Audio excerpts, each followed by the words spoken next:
su ma njorte ça peut être le renseignement ça peut être la diplomatie ça peut être aussi la stratégie politique économique mais diplomatique mais aussi le renseignement parce que boo demee ci zone renseignement par rapport à quoi oui parce que renseignement ku ne xam na ni zone de tension la. zone de tension la donc il part pour un but bu nga xamante ni c'est un pouvoir régalien mais pour un but précis bu nga xamante ni moom rek lay moom mooy rendre boppam compte wala bokk lim fa soxla moom moo ko mën a defal boppam soxlawul intermédiaire moo tax ma ni c'est un renseignement.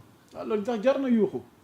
non ñi ci biti bu génnee ci mbedd bi nii ñi ci biti ñooñu ñoo koy yuuxoo mais au fond fa mu jëm wala la muy waxee ñi ci biti xamuñu ko boobu ça lui concerne moom directement moom ak ñi mu seqal wala ñoom ak ñi muy waxal. yuuxoo bi nga séntu ni nar na fa moom a jaaxal. waaw non yuuxoo bi dina génn ci mbedd bi dina tàllal loxo nit ñi dina au moins cortège am dina romb même bu tàllalu loxo cortège am dina romb donc xam na ni foofu zone à risque la mais yuuxu bi dafa am prix. dafa am prix waaw le prix boobu mooy wax mooy le renseignement et c'est très stratégique aussi attendons de voir après visite bi. kon Casamance gi ay enjeu kese. ay enjeu la dem bi mu dem Casamance du ay caaxaan de c'est très stratégique il est très bien entouré et conseillé aussi sur un plan défini avec un cahier de charge bu mu pointu bu nga xamante ni moom la fay defi moom lay wuti ji.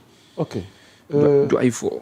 Diomaye jooju dafa am débat gu posé wu fan yi mooy du ñu seetlu dafa nekk ci benn silence boo xam ne finalement c'est devenu intriguant parce que li crise bi di am yépp coow li benn camp la boo soo Diomaye ay soutien wala coalition bi mais moom en personne Arona Niang déggaguñu ko ba tey officiellement mu reveniraat ci li nga xamante ni moom moo waral coow li tekkaaral Diomaye ji ñu seetlu ban décryptage lañ ci mën a def. c'est une stratégie de communication suivie d'un plan de com bi mu nekk di dérouler fii on a tendance à aimer le plus faible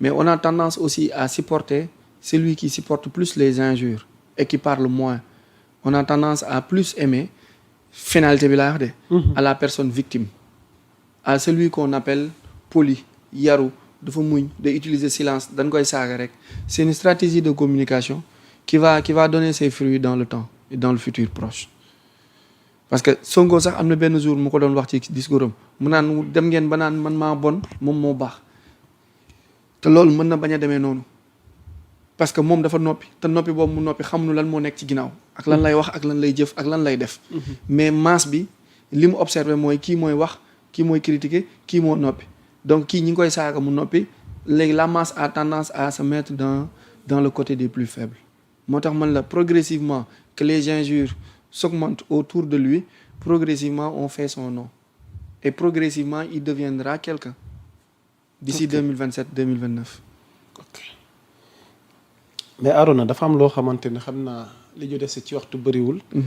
balaa ñuy yëkkati jotaay waxtaan wi lu am la waaye xëy na mi ngi commencé jël ampleur ci géopolitique li ñuy dugg actualité internationale. ci Trump laa jëm. ndakate Arona Trump dafa am lu ñuy tuddee la carte d'or Trump. bi nga xamante ni c'est un projet de visa d'investisseur menant à un permis de séjour aux États-Unis annoncé par le président américain Donald Trump. Ce dispositif permettrait aux investisseurs d'obtenir rapidement la résidence et la citoyenneté en échange d'un don d'au moins $1 million au gouvernement. yaa Moussa Camara mi yor $1 million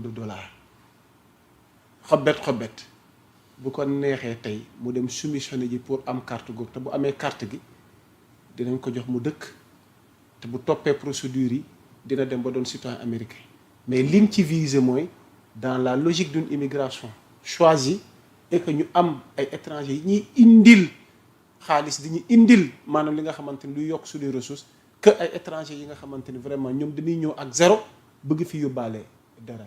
Arona lii nga ñu nëbbante yow it waxoon na ko foo ko teg waaw léegi fi mu ne nii $1 million nag du caaxaan. 500 millions francs CFA. mais Trump wala 650 millions.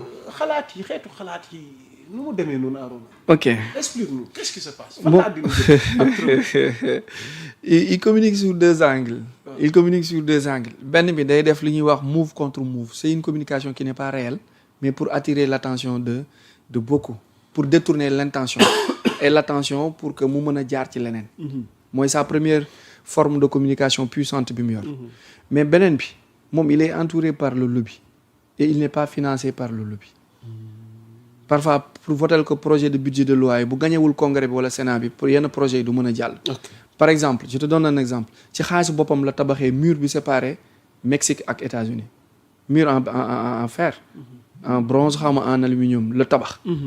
ba pare gas ko non seulement gasu ko sur 1 mètre fondement bi mais da ko gas sur des dizaines de mètres ci suuf parce que mexicains yi dañ doon gas. dañ doon gas di dugg. di gas ba ci suuf gas ay tunnel gas ba ci suuf. di dugg ji li balaa waxtu wi du jeex nga sóoraale ko Assane Diaw tamit finalement forfait. forfait donc Ilay Camara lañ ne woon moom it. léegi dolli nañ ci Assane. voilà ji li merci beaucoup. loxoy Fabregas génn ci Ilay nga ne loxo kan. loxoy Fabregas. xale yi yeggalil ci Trump après ñu ñëw ci forfait bi. donc ma ni Trump il communique sur dafay def benn communication boo xam ne daf ko accès si ñaari vision benn bi en diplomatie. wala en géostratégie moom la ñuy wax move contre move. c'est une communication souvent appelée faux drapeau. c'est une communication bu nga xamante ne la nga fay wax ñoru la mais la nga fay jublu mooy détourner intention ak attention ñi nga xamante ni soit ñooy say adversaire wala ñi nga xamante ni ñoo lay topp pour mu mën la permettre nga focus ci li nga bëgg a def. le temps que ñoom ñuy ñëw fekk ñi ngi topp ci à la une yi médias yeeg télé yi di spéculer ci loolu yow nga def détournement nekk ci lee. mooy bu jiitu. beneen bi mooy moom il s'autofinance sur pas mal de projets yi nga xamante ni mi ngi nekk di ko def sur sa lutte contre le lobbying. bi nga xamante ni le mouvement ak tout le programme satanisme là bi nga xamante ni moo porté États-Unis et le reste du monde. moom dafa nekk di defante ak ñoom maintenant defante boobu muy defante ak ñoom. parfois à partir de ses propres moyens de ses propres dépenses sa propre poche si lay génnee pour mën a def lu nga xamante ni combat boobu lay mën nekk di mëne. exemple mooy mur dafa séparer frontière Mexique ak États-Unis ci xaalis boppam. parce que dafa yóbbu projet bi congrès bi kenn voté wu ko mu jël ci xaalisam tabax mur bu nga xamante ni frontière bi amatul benn mexicain bu wala panamien wala ñu diggee Honduras.